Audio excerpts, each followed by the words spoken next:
Hi guys, this is Connie, back for more Connie reads Freak the Mighty. So, I keep saying that I want to get through as many of these chapters as possible, but I guess one at a time. Chapter 10, Rats or Worse. One thing that happened over the summer, I grew even more. Grim takes a look at me one day and he goes, "All that walking you do, it must be stretching out your legs and carrying poor Kevin around. That seems to be putting real muscle on you." He's not that heavy, and anyhow, it's not fair. Everybody always says poor Kevin just because he didn't grow. Grim gives me this long, sorrowful look, and then he clears his throat and says, "You're quite right. He is a rather remarkable boy. He's memorized almost the whole dictionary. You can ask him anything and he knows what it means." "You don't say," Grim says.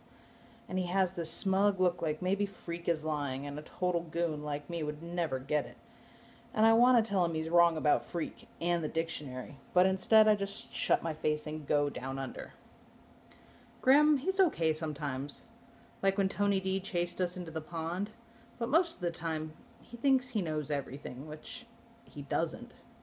And if you don't believe me, look under Grim in the dictionary. It sure doesn't say, "a smart grown-up." No way. So I'm hanging out down under, listening to some of my trash tapes on the fake Walkman I got last Christmas, when Freak pops up on the side of my bed. Because of the headphones and the volume being pumped up to mega decibel, I never hear him come in. He's just suddenly there, like, whoa. And I'll bet I jumped about a foot. Freak rolls his eyes and goes, "Ah, music, how it calms the savage beast." "How'd you get here?" "Would you believe teleportation?" "No?" "Then I came down through the bulkhead door like always. And like always, I have a quest in mind." Right away I go, "My feet hurt." "We don't have to leave the neighborhood." "Cool. What kind of quest is this?" Freak grins. "A treasure hunt, except we don't really have to hunt because I already know where the treasure is." "Where?" "Underground," he says, "specifically in the sewer." "Yeah, right," I say, and sit back down on the bed. Freak is looking at me sideways, and I can tell he's not telling me everything, which he almost never does. Not all at once. "Truth," he says, "the treasure is hidden in a storm drain. This has been confirmed by visual observation." "Treasure in a storm drain? You mean like gold and diamonds kind of stuff?" "Possibly," he says, acting mysterious. "Anything is possible." "The deal is, we have to wait until night so no one can see us messing with the storm drain." "Not just night," Freak says. "We need to do it at exactly 3 in the morning. Optimum darkness occurs at 0300 hours, he says, looking at the new watch his mom gave him. The kind that tells you what time it is in Tokyo, just in case you were wondering. "We must dress in black and cover our faces with soot." For the next couple of hours, we try to find soot, but it turns out you need a fireplace for soot, or at least a chimney. So Freak finally decides that my idea about using regular dirt will have to do. "I've got black dungarees," I say, "but no black shirts. Can't I just wear a dirty shirt?" Freak makes a face and says, "What a disgusting idea. Don't worry about the shirt. I'll get you one. Can you manage black socks?" You ever notice how long it takes for things to happen when you know they're supposed to happen? My fake Walkman has a built-in alarm, and I set it for 2 in the morning, and I wear the headphones to bed. But before you can wake up, you have to fall asleep. And I never do fall asleep, because I keep waiting for the alarm to go off, which is, I know, typical butthead behavior. I'm lying awake in the dark on a hot summer night, and I'm thinking, treasure in the sewer? What kind of quest is this, huh? Is Freak completely making this up, or what? Meanwhile, there's a cricket making this creakety cricket noise that normally is okay, except when you're trying to fall asleep. Then it's not okay.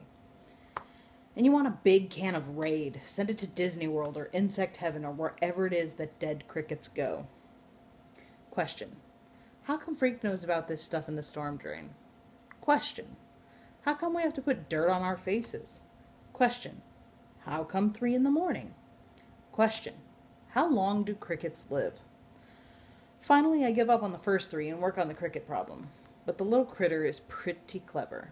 It stops cricketing whenever I get too close, and I never do find it and squash it with my shoe, which I swear I am ready to do, even if crickets are supposed to be harmless. And then after almost forever, it gets to be 2:30, and I figure that's close enough. I'll go up and wait under Freak's window like I promised. There's no moon. The sky is dark and empty, and the backyards are so lonesome. It feels creepy and exciting. The truth is, I've never been out alone at this time of night. I only fall down a couple of times, which isn't bad considering how hard it is to see. When I get to Freak's bedroom window, he's waiting for me. You sound like a car wreck, he says. Here, you better put on this shirt so you don't glow in the dark. Out of the window, he hands me this silly filling shirt. Hey, wait a minute, this is your mom's blouse. It's black, he said. That's what counts, the camouflage factor. Forget it, I say, and I give him back the fair Gwen's blouse. Freak sighs. Okay, he says. Roll around on the ground and darken yourself. That's easy, and better than wearing some dumb blouse. What about you? I ask when I'm covered with dirt, enough so I want to sneeze. Freak goes, Beware the Force, Earthling, and he stands up in the window, and I can see he's got a Darth Vader costume on, except he's not wearing the mask part. He opens the window all the way, and I lift him out and put him on my shoulders. He goes, Pledge me your fealty, and I say, Huh? He says, Never mind. There's no time to look up fealty. Just promise you'll do what I say. I promise. Go to the end of the block, he orders. Attempt to conceal us in the shadows.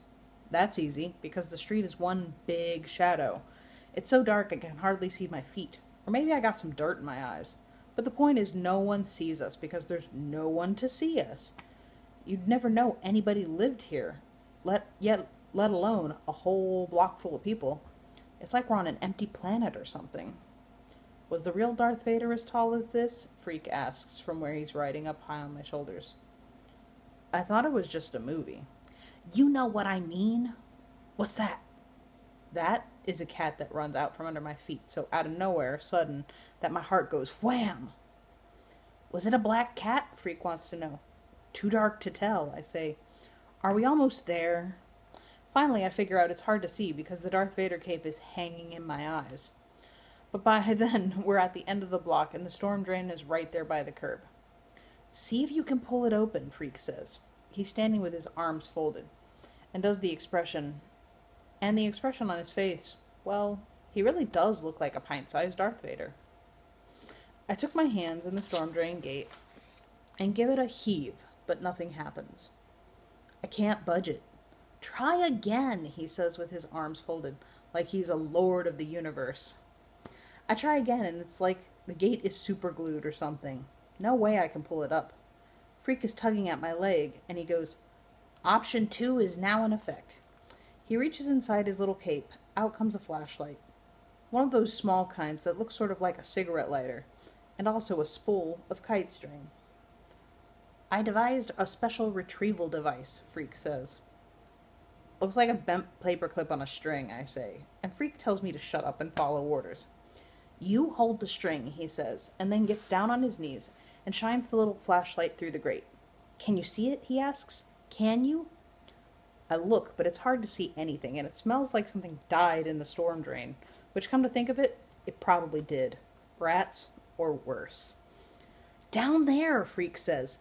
The beam is hitting it right now. The beam is hitting it right now. That's just a piece of junk. Wrong, Freak says real fierce. It looks like a piece of junk. It may very well contain fabulous wealth. Drop the line down and see if you can hook it. I'm thinking, boy, what a butthead, rolling in the dirt for this little Darth Vader so he can play pretend games in the middle of the night. But I do what he asks. I drop the hook down, and much to my surprise, it actually hooks into something.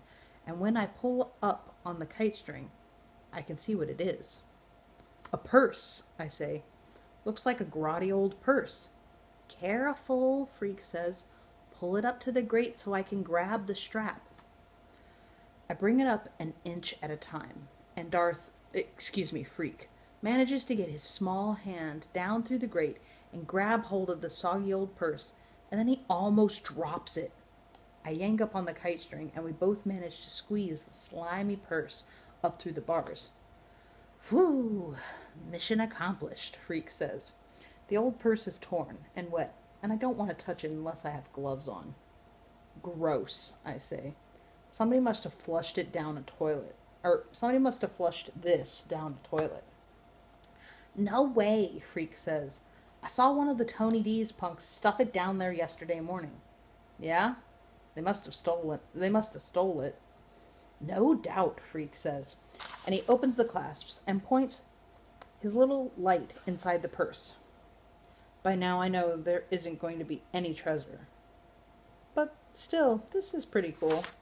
Recovering stuff that Blade's gang ripped off from some little old lady or whatever. A wallet, Freak says, and he flips open this cheap-looking wallet, the kind that's made to hold credit cards. There's no money inside, but there's a plastic ID card, and on the plastic card is a lady's name. Loretta Lee, Freak says. I'll bet you anything she's a damsel in distress. Which, as it turns out, is almost true. The real deal is that she's a damsel who causes distress, which we find out the very next day. And that's the end of chapter 10. Be careful with that and enjoy, please and thank you, and I will see you in the next chapter. Bye.